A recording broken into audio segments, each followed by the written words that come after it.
Adlaw karon nga Biyernes sa Pitsa 27 sa buwan sa Hunyo 2025. Ato sa gisaulog ang solemnidad sa balaang kasing-kasing ni Hesus or the Day of Prayer for the Sanctification of all priests. Pagbasa gikan sa basahon sa Ezekiel.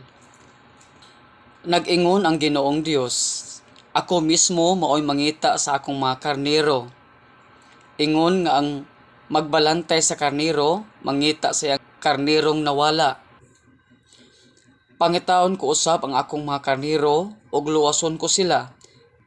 Gikan sa tanang dapit, diin sila nahisalaag. Usa niya nakaadlaw nga mangiob. Kuhaon ko sila gikan sa kanasuran ug dadon balik sa ilang nasod ug pakanon ko sila diha sa kabukiran sa daplin sa mga tinubdan sa tubig ug sa mga kalungsuran ug kabalangayan sa Israel. Pakanon ko sila diha sa lunhawng mga sibsibanan sa kabukiran sa Israel ug manghigda sila didto.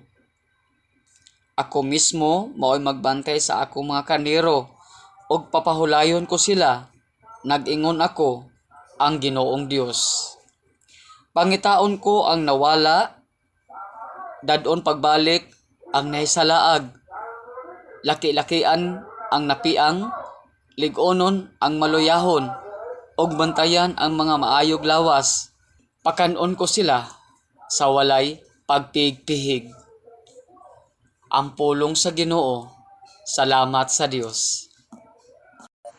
Pagbasa gikan sa sulat ni San Pablo ngadto sa taga-Roma.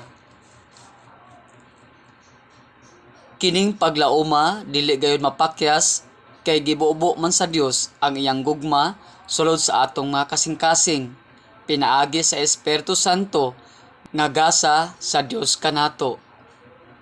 Kay sa panahon nga wala pa kitay mahimo, nagpakamatay si Kristo alang sa mga dautan. Sa panahon nga gipili sa Dios, malisod sa tao ang pagpakamatay alang sa usa ka taong matarong.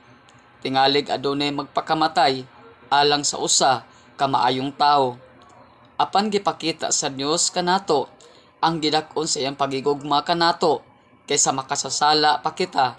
Nagpakamatay si Kristo alang kanato.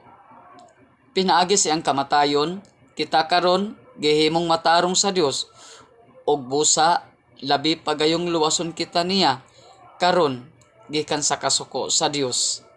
Kaniadto mga kaaway kita sa Dios apan gihimo kita niya nga iyang mga higala pinaagi sa kamatayon sa iyang anak. Og karon nga kita mga higala na sa Dios labi pang luwason kita niya pinaagi sa kinabuhi ni Kristo. Apan dili lang kay kanaara nagmalipayon kita diha sa Dios pinaagi sa atong Ginoong Hesukristo nga nagpasiguli kanato ngadto sa Dios. Ang pulong sa Ginoo, salamat sa Dios. Pagbasa gikan sa santos nga ebanghelyo sumala ni San Lucas. Himayaon ikaw o Ginoo. Tungod ni ini, misugilon kanila si Jesus og usa ka sambingay. Pananglit usa kaninyo may usa ka gatos ka karnero og nawala ang usa niini. Unsa may iyang buhaton? Iyang biyaan ang kasyamagsiyam didto sa sibsibanan og pangitao niya ang nawala nga karnero hangtod nga kini iyang makaplagan.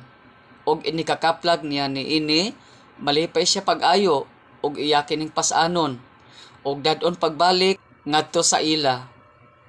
Unya iyang dapiton ang iyang mga higala og mga silingan og miingon siya kanila, maglipay kita kay akong nakaplagan ang nawala kong karnero. Sa ingon usab niini, sultihan ko kamo nga mas dako ang kalipay dito sa langit tungod sa usa ka makasasala nga maginulsol kaysa kasyamagsiyam ka tawo nga matarong nga wala makinahanglan nga maginulsol.